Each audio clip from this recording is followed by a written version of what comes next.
and I'll accept everyone.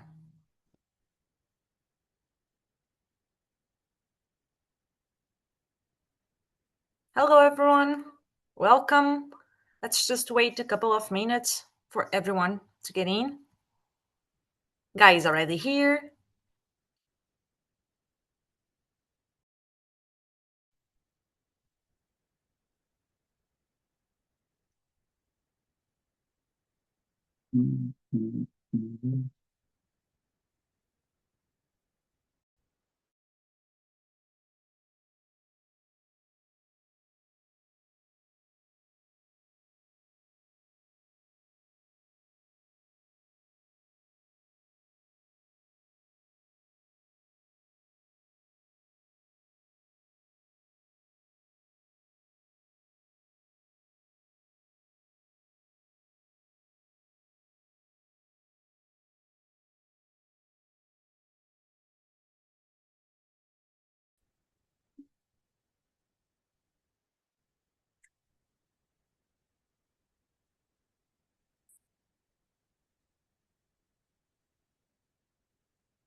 Okay, Gaia, when you're ready to share the screen.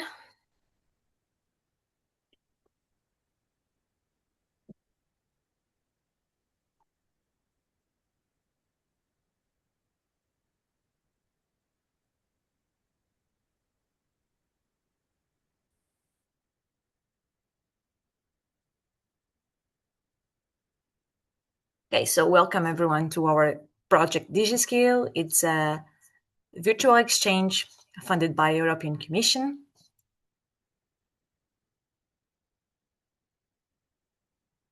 As you can see, we are aimed to equip 2,500 young adults for digital project management skills and intercultural communication abilities. This is our fourth webinar, and we are among our dear partners. Thank you very much for your support again. Our partners are from Czechia, Sweden, Uganda, Nigeria, Ghana, and us from Portugal. And this is our main goals that we already spoke. We want to promote the critical thinking, the project manager, and the tolerance, and support employability. And there it is. We are going to the 9th online dialogue already. The 5 interactive open online courses will start on March, so stay tuned on it. And we are on the 4th webinar since like all of our partners around. And the other two, you have to wait for news. Here are our list of partners. And welcome, everyone. Go, Gaia.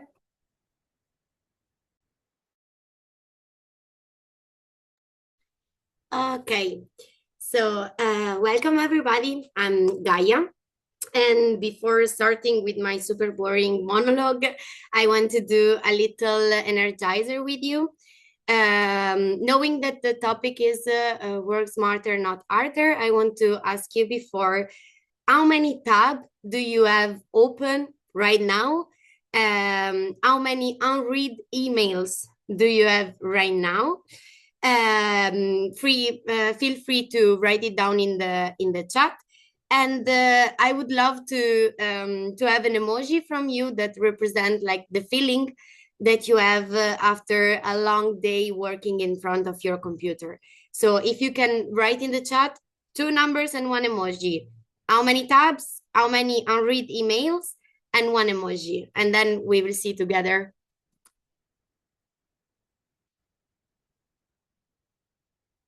I'm trying to read.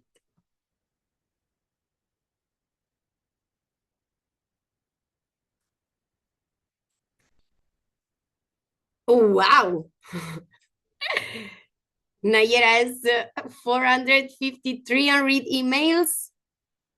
Susanna, 70 tabs. 6 tabs, okay. Can be 7 tabs. Okay, but the emojis are not so bad, at least. Numbers are high, but emoji are not also bad. 9, 20. Okay. Wow, Sarah is great. Okay, perfect. So these energizers wanted to show you that you're in the right place because my aim now is trying to help you to organize our digital tools in the best way possible. So a short introduction about me. My name is Gaia, as I said. This is my DigiSkill webinar, and the name is Work Smarter, Not Harder.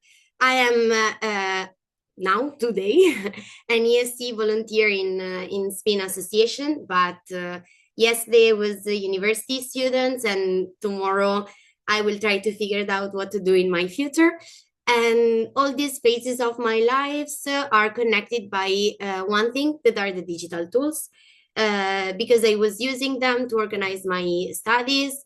I use them every day in Spin Office, and probably I will use them to find out what to do in my future. And maybe also if I found a job, in my future job.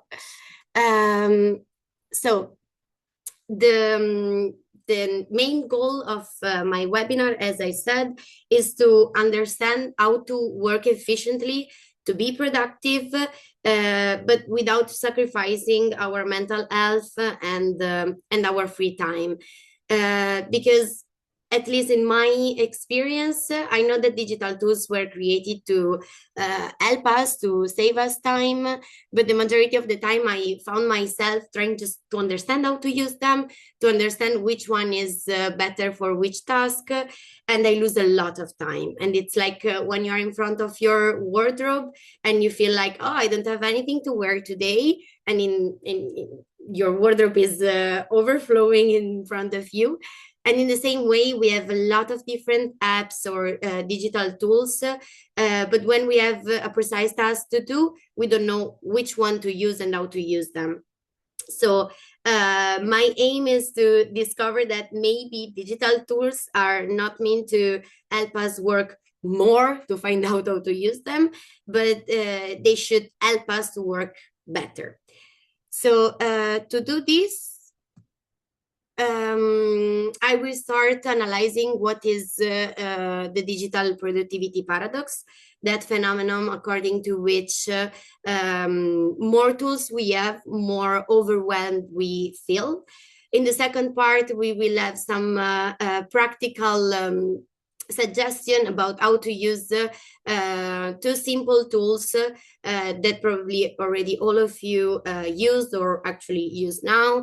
Because I don't want to give you more tools to discover how to use and to spend more time, but just to get more used to the possibility that we already have in the tools that we already use.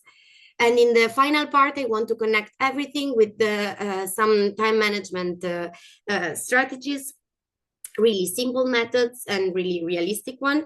I don't want anybody to become a robot. I will never say to you, let's wake up at 5 a.m. and meditate for 2 hours before starting to work. This is not the aim. The aim is not to be hyper productive, but to work in a healthy way. So let's explore the digital productivity paradox. For me is when even if technology were created to save us time, actually they are stealing it from us, because they are stealing it time from us when we have to learn how to use new tools, even if we don't know if we really need them or if we really will use them. They will steal us, they steal us energy, when they force us to be always connected, always checking notification. And they steal us also attention when we feel pushed by go from a task to another one and not focusing or prioritizing any of them. So the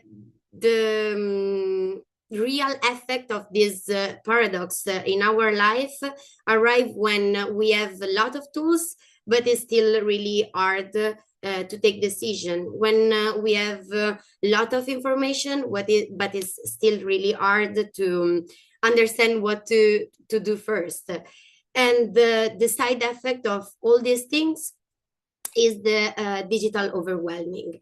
And this has a result not only on our work, because of course, when you are overwhelmed, you are less creative, less precise, less attentive, and less productive. But most of all, it has a really bad effect on our private life, because our mind is always turned on, like a computer that never shut down. It's always in working mode, and it means that our free times become time to recover, and not time to really live your life. And your breaks become a moment in which you have to answer to what you didn't answer before. And your borders between work and private life get mixed, and you're not productive, but at the same time you're not really present in your private life. So solution, I don't know which is the real solution to all of this, but I'm quite sure cannot be to avoid technology. I'm pretty sure that be productive does not mean being constantly busy or connected 24/7, but I'm convinced that it means to do what really matters to be done in the less time possible and with the less stress possible. So the goal is work better and not work more. And to do it, I don't think we need more tools. I think we need to use them in a conscious way and in a smarter way. So before entering in the topic of Google Workspace, let's set a mindset.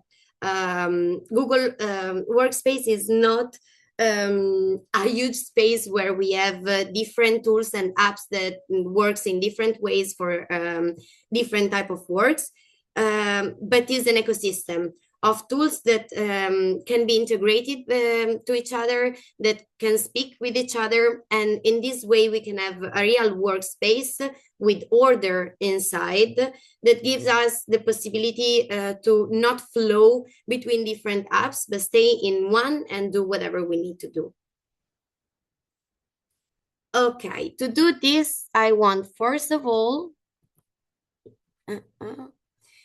talk about Gmail. I think everybody thinks Gmail as, imagine Gmail as a box of lot of information randomly there. We don't even know what we read, what we should read now, but it's really easy to organize it. And I think it can really do a big difference in our way of working and organizing our daily work. As you see, I try to organize mine as best as possible to show you all the possibility that we have. First of all, what is really important is that you have always to think that every email has to have his box. Not all of them can stay in the inbox altogether. So to do it here in the settings, you have different possibility to organize your first view of your Gmail. You can prioritize, give priority to inbox, like depending on what you want to see before. For example, for me, the most important ones are the ones that contain action, things that I have to do. The second one are, of course, the unread one to check if there is something that I missed, and then everything else. But you can find your way of using it. Here, for example, with multiple inbox, you can see different things at the same time. This can, for example, give you the possibility to have the unread emails here, and the I created one randomly that for me is to do, because for me is the most important one. And you can switch them from a part to the other to organize them in a really easy and fast way.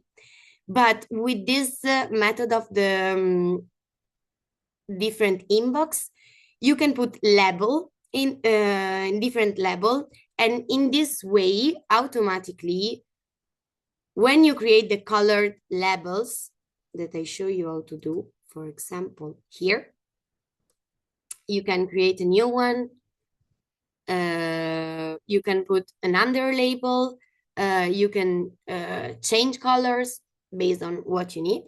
Once you created it, if you create in this part,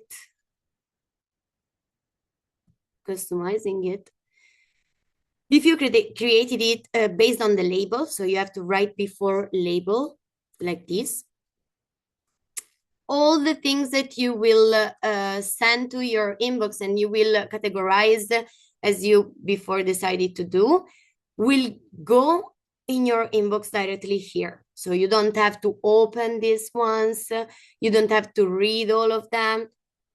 They will go automatically in these different sections. Another way to do it automatically is with the automatic filters. Here you can give all the information to Gmail and create a filter. And in this way, Gmail will do your the major work that we do in Gmail app, that is categorize automatically the email that are in the inbox. You didn't even read it, and it's already in the place where it should be. So we saw for now the color label. Here you have all the categories. It will be super easy to find emails, and you don't have to scroll down constantly to find that old email where I had that link. No, everything is here. And it's really easy and fast. Then we have the possibility of the view, to already create a view that make easier your work. Of course, you have to do it as you need, as you prefer, as you think will help your work, because of course it depends on your work also. But another important thing that you can do, I created the to-do part, but it's not so necessary, because here we have a sidebar that connect Gmail with all the others as you prefer. Actually, the automatic one are just these 3 fours: task, keep, and calendar and contacts. But you can add, as you see, I add Trello, I add Canva, you can add whatever you want in your sidebar. And in this way, you can take one email, drag it here, and it will create an automatic task. As you see, for example, here you have ESC last steps, and it's here, and it's a task. And I can put a deadline, and this deadline will be automatically in my calendar. If my connection let me show you.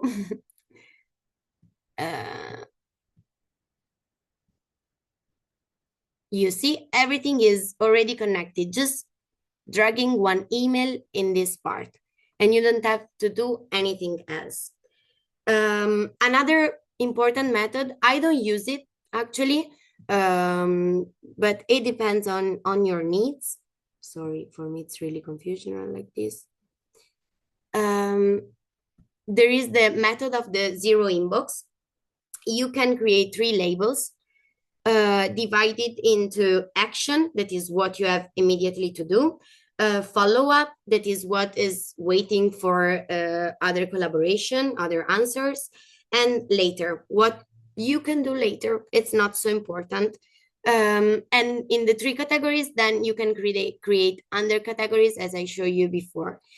And with the automatic filter, everything can go already divided into the 3 parts, or you can do it manually, adding the label, email by email, reading it. And this is the best way to start your day, just organizing your task directly in your Gmail. You don't have to switch from a tool to another. You have your email, you can check them while organizing what you will do after. And this will save you a lot of time.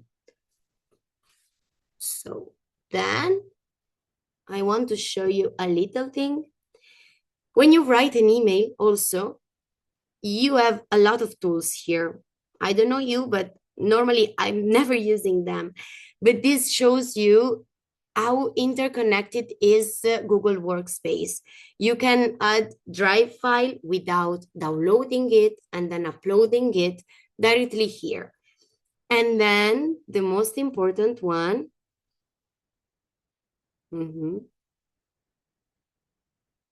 you can create here a meeting. And if the meeting is already created, it exists already, you can always propose another time, because maybe the event was created in a time in which you cannot participate, and you don't have to email all the people trying to find a time that can be okay for everybody. You can just propose the time directly here with just one email, and it's really fast and avoid a lot of emails really not necessary. And this will let us to discover another tool that is calendar.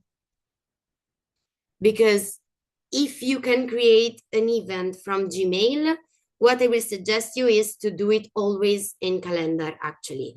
Because when you create an event in calendar, I want to show you an example of the DigiSkill in which we are now.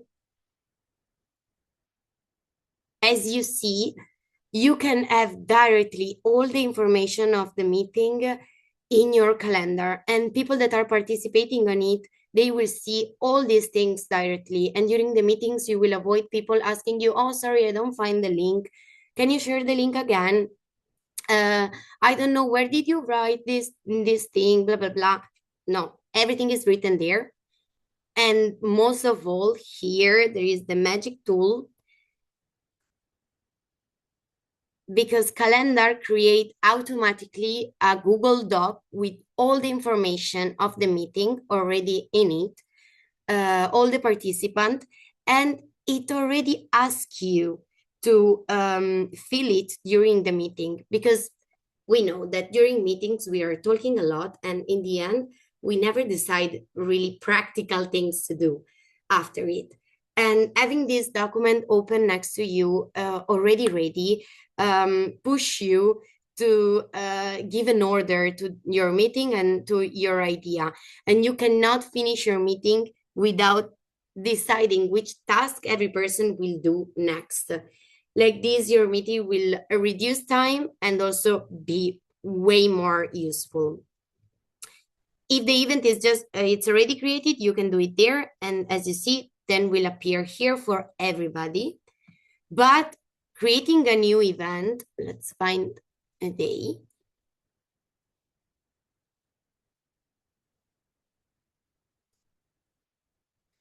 Creating a new event, you can do the same, and it's here.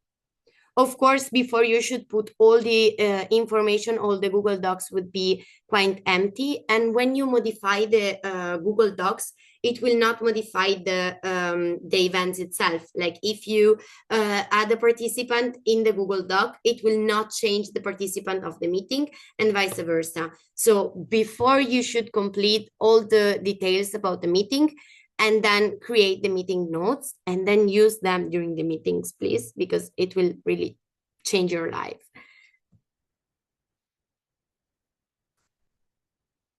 Okay. So Google Calendar can really help you to organize your day, not just as a calendar itself, but also because we have this sidebar again. And same as with the Gmail, every task that you have here that maybe you created during your time checking of the email, you can drag it inside, for example, inside the day. Oops, it was already with the date. You can drag it inside a day, and like this, you already have a deadline, and you can organize your everyday tasks in a really fast way. Just checking first the email, organize your email, write down the tasks that you discover you have to do during your checking the email, and then you go to your calendar and you just drag it in the different days in which you feel you will do them. And as calendar can create a Google Docs, in the same way, Google Meet can create a resume of pools. Because if we use Google Meet instead of Zoom or other platforms, we have different kind of tools during the meeting, and one of them are the pools. They can be really useful when you have to organize an event, for example. And then you don't have to read all the answers to the pool, but they will automatically send it to an email, your email, with the report and all the answers about it. So you don't have to do it by yourself.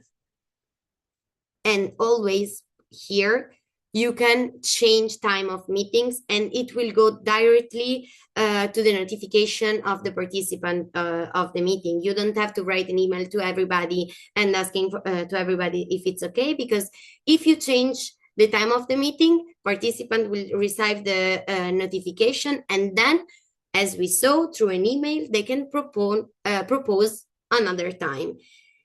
And I think we should talk more and talk less and act more. So this little trick that there are inside Google Workspace can help us a lot to do it, talking less. Then we can go to another tool. Here we are, that is Google Drive. Google Drive is, I think, the biggest fear of everybody, because normally it's a huge chaotic box with a lot of things inside without any order. But actually there is a way to organize it. And if we do it, it's really helpful. As you see, I don't have any random file. Everything is organized by the method of the folders. What it means, every project, every work that you have to do, you can create a folder about it. I create an example here, the DigiSkill, the one that we are doing now, with his color, like this is easier to find it. If you enter in the folder, you have all the tasks about it. This is the resume that we created with the calendar that is already here, ready to be open and to be filled out. And then you have all the tasks that you should complete for your project. And in every task, you have the document about it. Why it is important? Because there are just 3 levels. You should not create more folders than this, more levels than this. And each activity has his document, has his information, and you know where they are. You can also use Workspace, but actually for me are less clean, let's say. Okay, so as you see, I have also here a folder that is named Archive, and I think this is really important because sometimes we are scared of putting in trash some files because you never know, maybe in future you will use it again.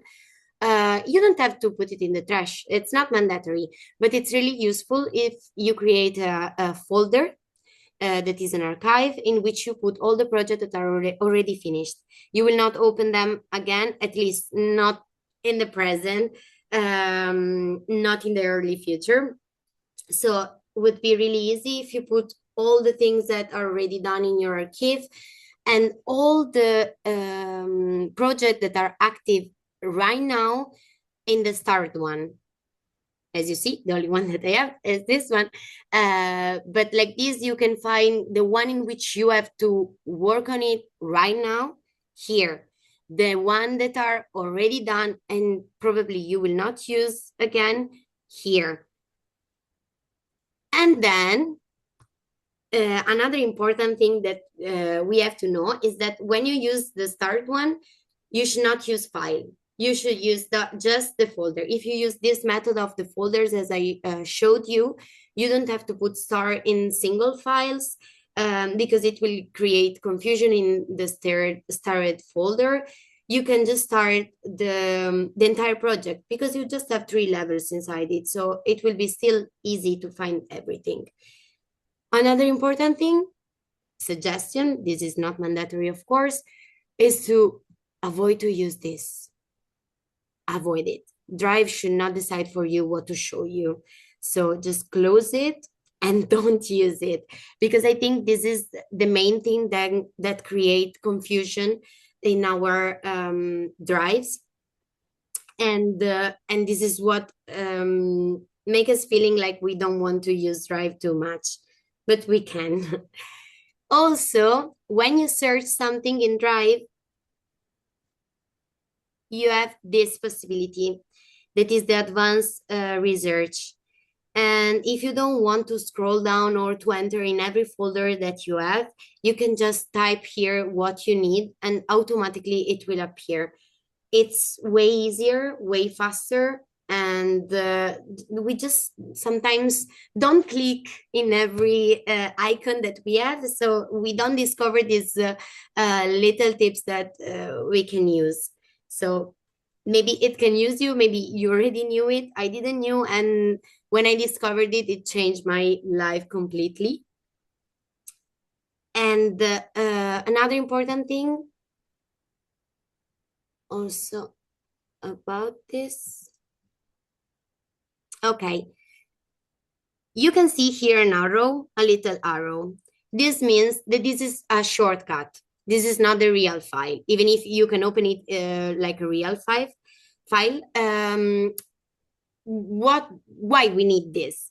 Because when we need, for example, this file to be present in different folders, we don't have to copy it, because we are doing normally a lot of copy of the same file, and then we have a lot of files that are the same, and it creates confusion. So you can just organize it, add a shortcut, and it will make appear the same file wherever you want, without creating any copy. And trust me, having like copy 1, copy 2, copy 3, it will not help your mind order at all. And in the same way as we can copy these without creating a new one, in the same way we can do with the Google Doc. I want to show you. Okay, for example, this speech. Of course, my speech, I changed it a lot of time before arriving to the last one. But sometimes I wanted to find again a sentence that I wrote before or a tips that I used before and maybe is better connected. Instead of saving a lot of different documents, here you have the version history. And please name all the version, because like this will be easier to find them. But here you have all the history of your document without saving more than one of it. And when you have to go back to find something else, you have it here, as you see. And it really at least helped me a lot. Then another important thing that we have is task.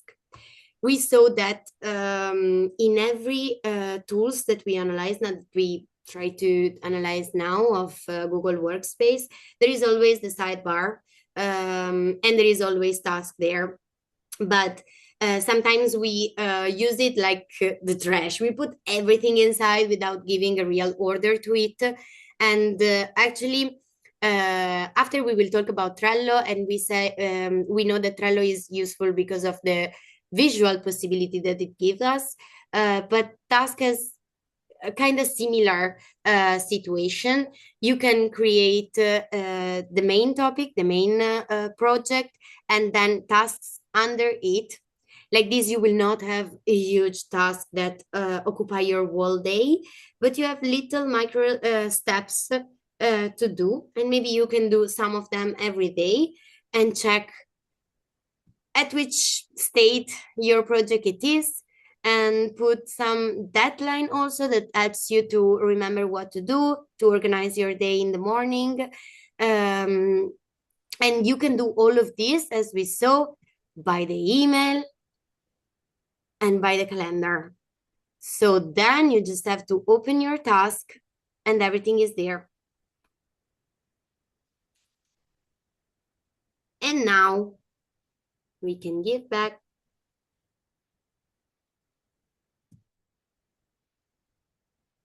Okay. I will not show you the difference. I will faster telling you.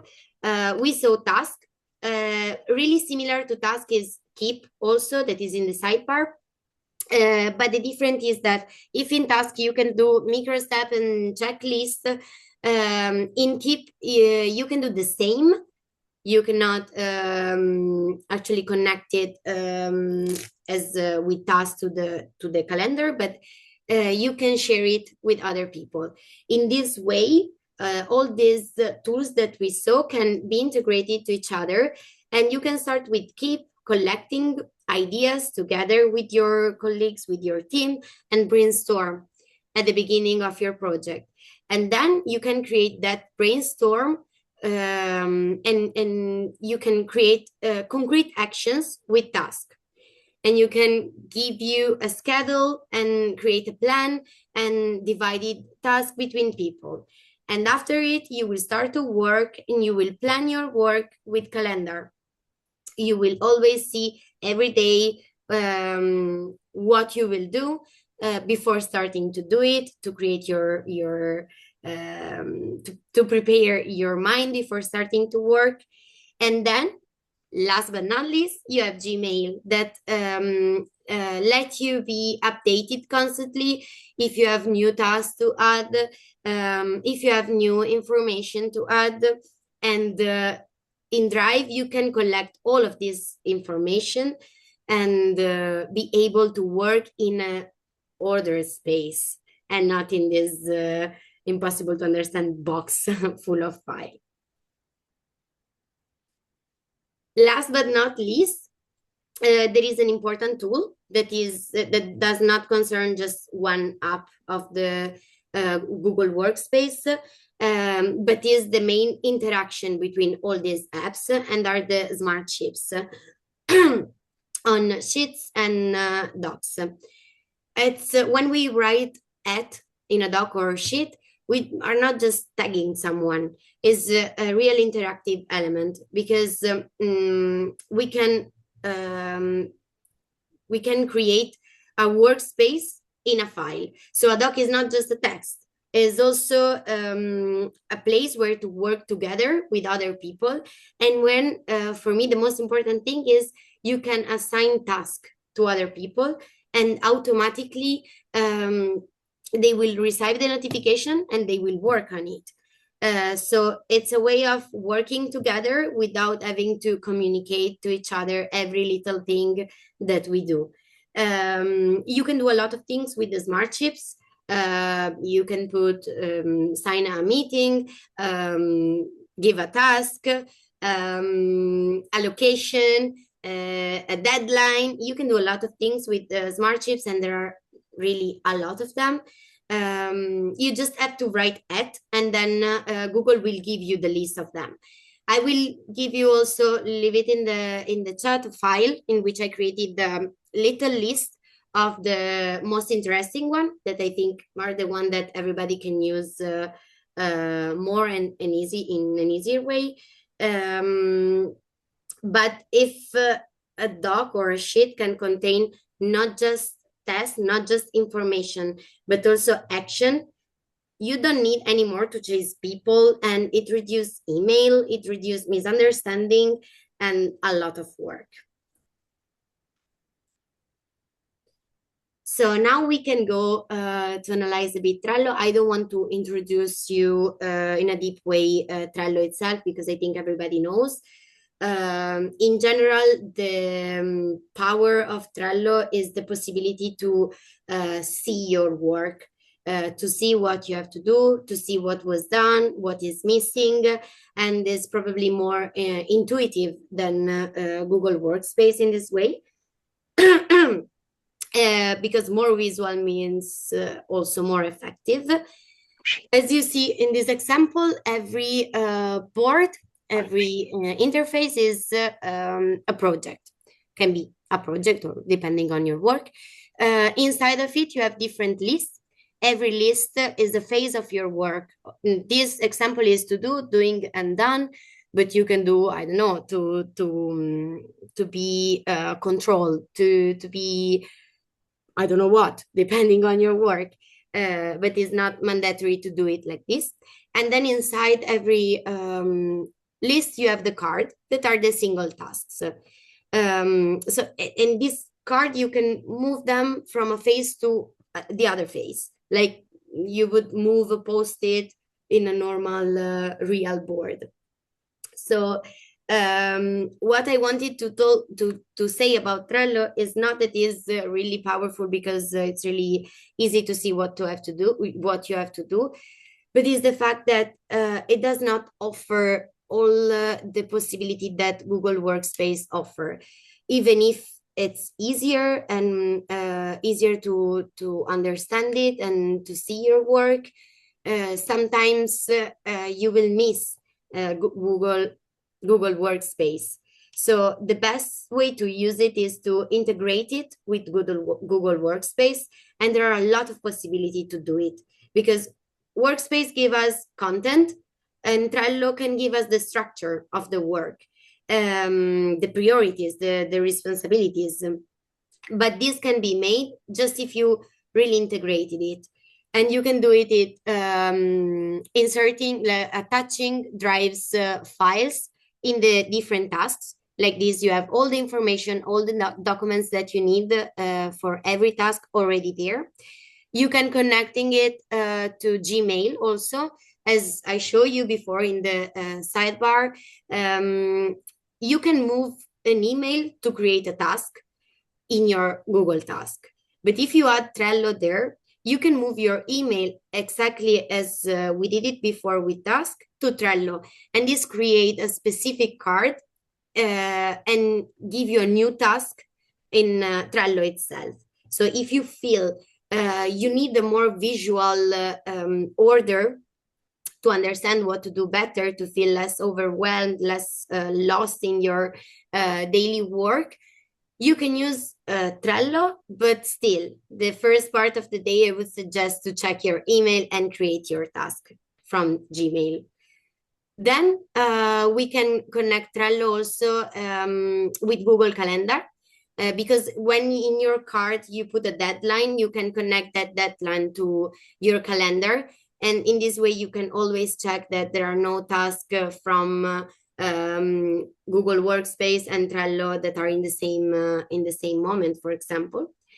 And also, as we saw, Google Calendar give us a lot of other possibilities like meeting notes or to change the time of a meeting directly from there. While the calendar that is already inside Trello does not give these possibilities. So always better to use Google Calendar, but to connect it to Trello. And the last one, maybe it's not useful for everybody, but when we have Google Forms, if we connect them to Trello via Zapier or Make, it will create a new card in your project for every answer to the form that you receive. And this can be really useful when you have a lot of application, for example, and you don't have to check the answer to the form by yourself, but Trello will do it for you automatically. And you will have already all the answer divided per person inside your project. And it will like help you a lot. In this way, I want just to say to you that Trello is really useful because having a vision of your work can really relax your mind, because in a faster way can realize what to do. But to organize file, workspace is better. Even if to organize people, Trello can be better. Workspace is really deep. It has really a lot of tools and possibility, but Trello is just visual. So sometimes we need to have more possibility to work together, and Google Workspace is giving us these spaces where to work together. And now we arrive to the last part, that is about time managing strategies and well-being in digital work. I think is the most important part, actually, because even if we see a lot of little tricks and tools that can be useful, at the same time, they cannot really help us if we do not first learn how to manage our time in a healthy way. Because nowadays more and more we are working online, working from home, and this gives us enormous freedom, but at the same time a big difficulty, because boundaries between work and private life get mixed up, and this led us slowly to alienate ourselves without noticing it, till arriving to the burnout. But we have to realize that burnout is not an inevitable step. It's not mandatory to arrive till there. There are little strategies that I want to share with you that can maybe avoid it. And I want to start before with the strategies to protect your free time, but because I think that are more important than the one to work better, actually. And the main point of all these strategies is that our mind needs borders, needs signals to recognize what is doing and in which mode should be. Or we will stay in working mode constantly till arriving to the burnout. So first of all, you should set schedules with real limits. When you start to work and when you finish to work, and you should respect it.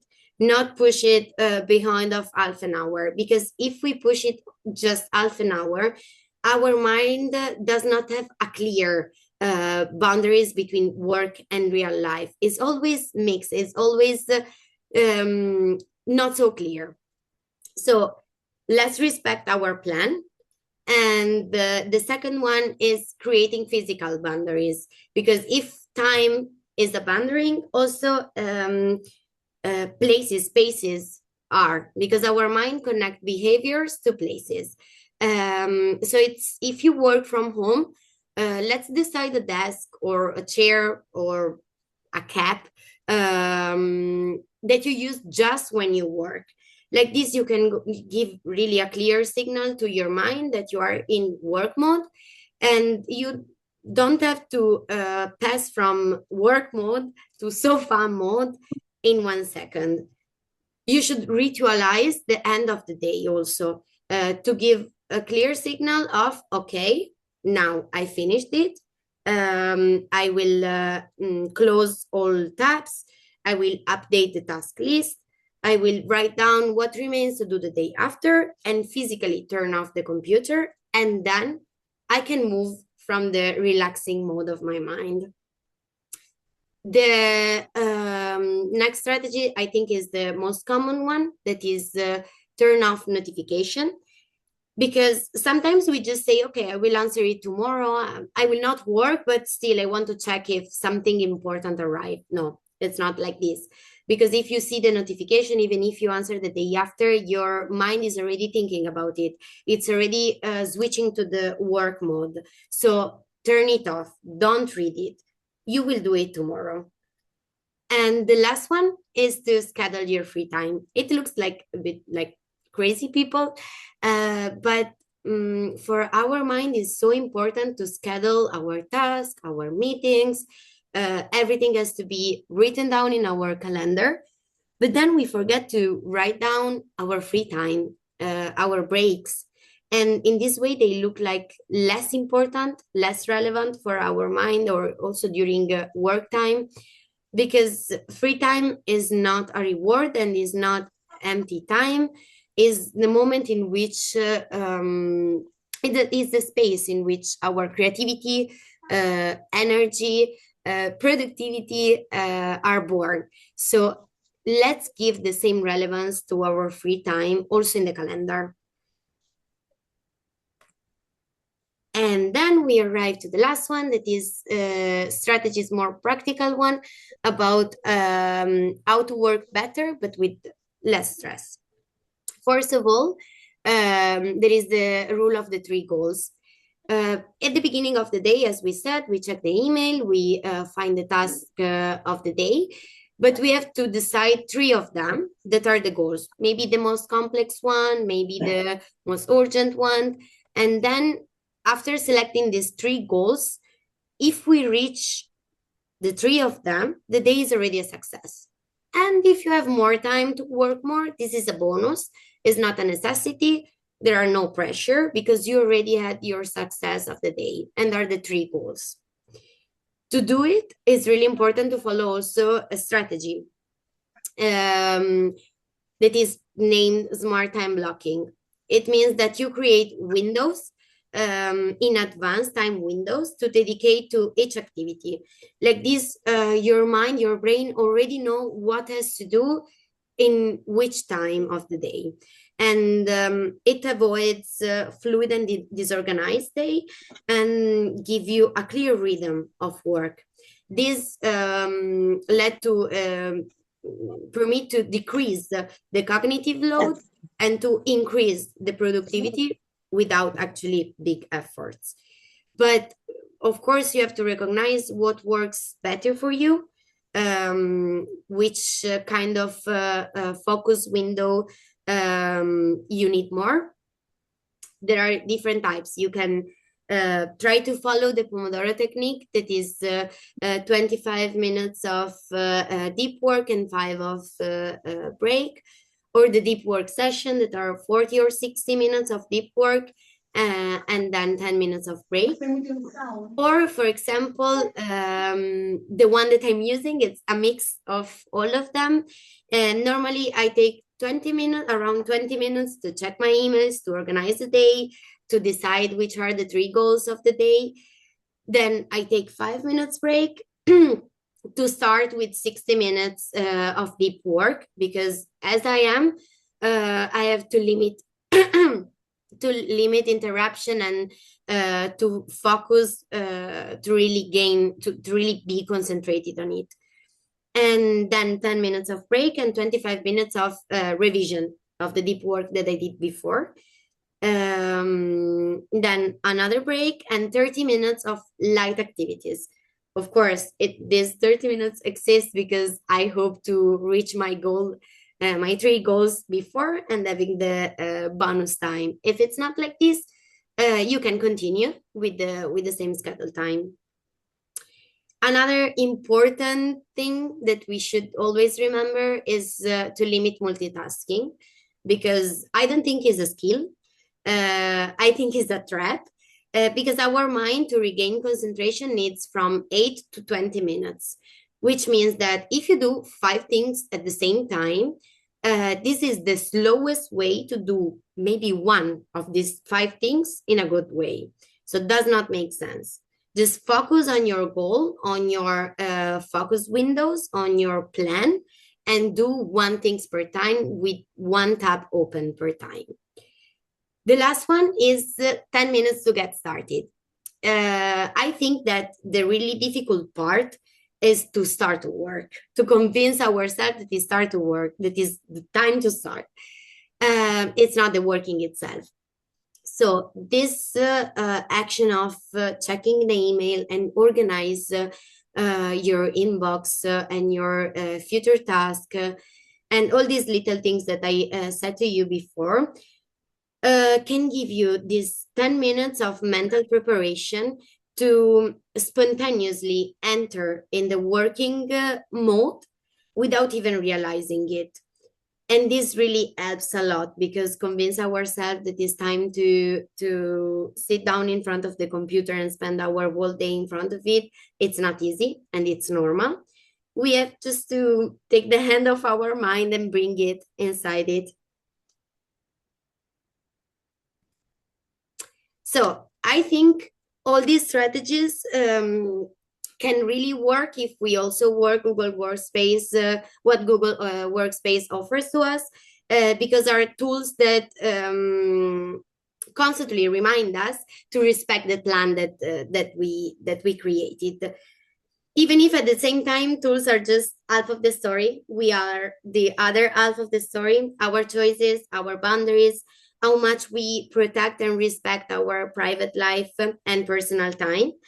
And we have always to think about the fact that we should not work more, but we should work better. Let's take our success, let's respect our goals, and we don't need to do more if what we do it's really well done. So now I want to leave you with the call to action. I hope you can try at least one technique or tool or tips that I gave you today. Even the smallest change today can save your hours next week. But I would be a bit curious to know also which tool or technique was the most curious one and you would love to try now.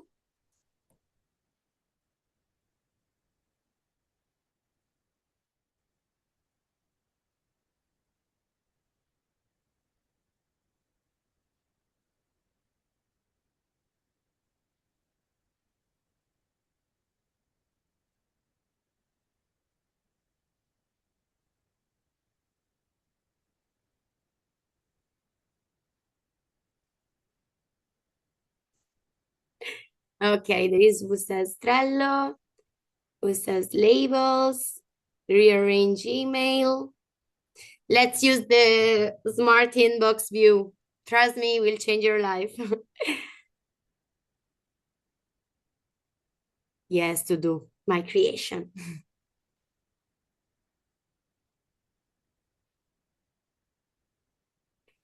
Really good. Perfect. So happy. Okay, so now I will give you some time if you have anything to ask here to answer.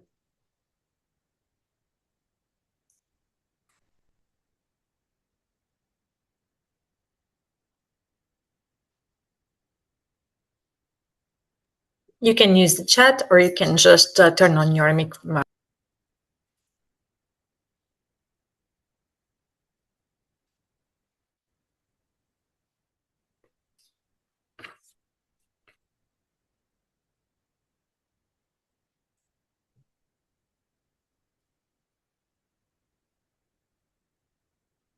Yes, yes, yes.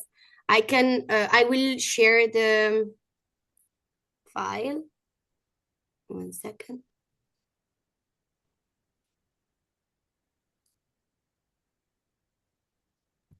I can send it by email, Gaia, if you want to with the certificates.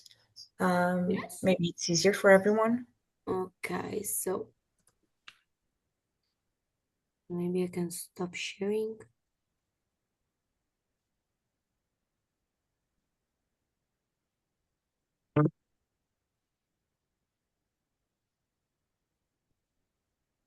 Okay.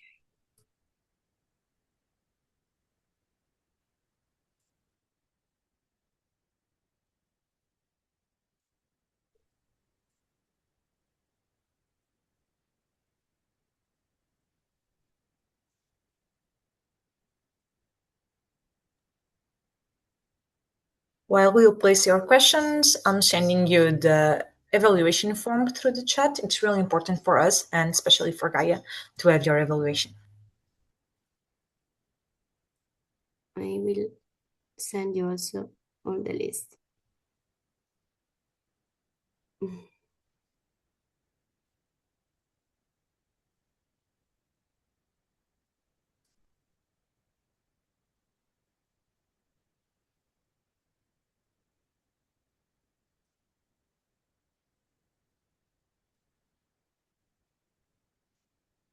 Okay.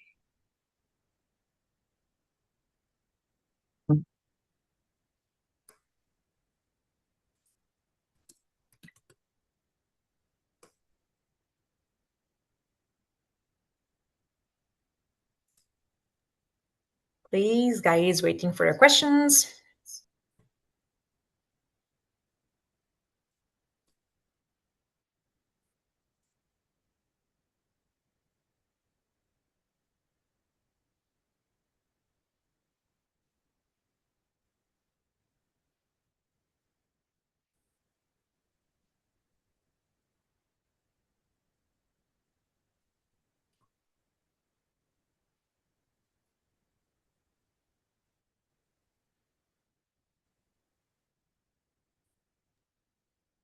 Okay, if there's no questions, thank you, Gaia. Thank you very much. It was amazing. And now, since Gaia gave us all these amazing tools, I want to present you the next webinar because we will need these tools.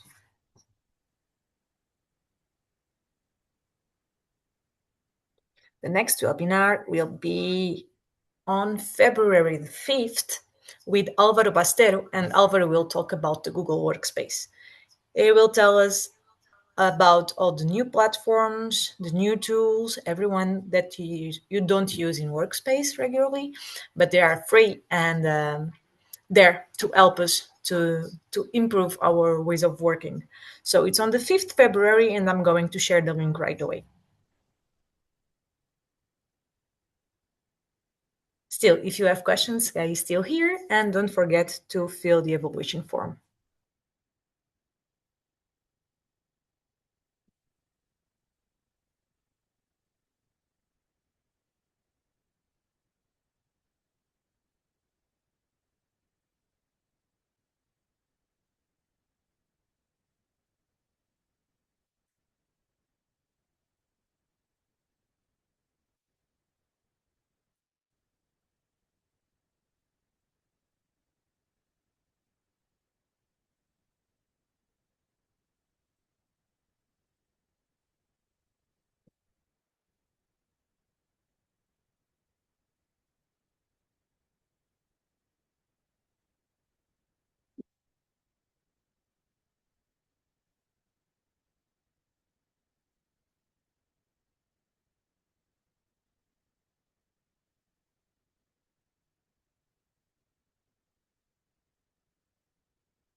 I'm resending the link for evaluation form. Thank you very much to everyone. It was amazing. And if there's no more questions, see you in February. Thank you. Thank you. Bye. Thanks. Thank you. Bye bye.